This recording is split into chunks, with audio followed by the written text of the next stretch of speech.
3 indicators a market will be profitable. Choosing markets in which to build websites, create info products, or any other activity is easy enough. There are ideas everywhere around you. The trick is choosing markets that have a good chance of being profitable.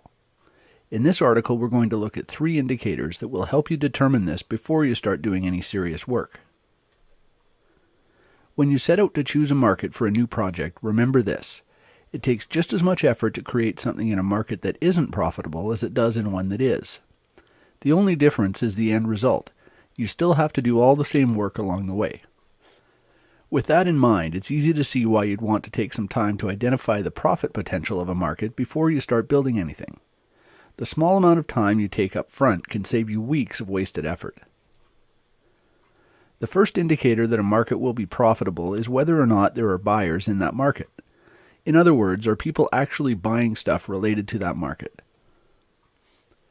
This can be determined from several resources: eBay.com, Amazon.com, ClickBank.com, and the Google results, particularly the paid ads.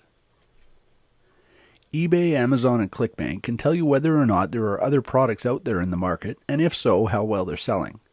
And checking the paid ads in the Google search results will tell you if there are people advertising products in the market.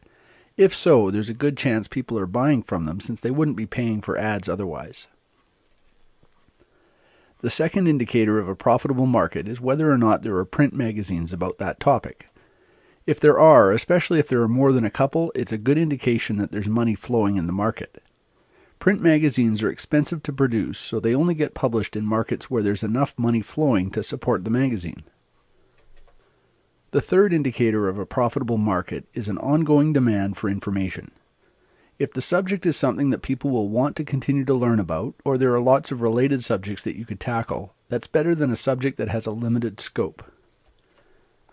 For example, if someone is looking for information on how to stop snoring, once they find the solution, that's it. They're not likely to want to get more information about it after the problem's gone.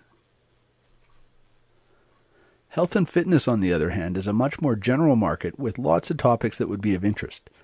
Someone looking for information on how to lose weight, for example, would probably be interested in healthy eating, fitness programs, and various other things, even after they lose the weight.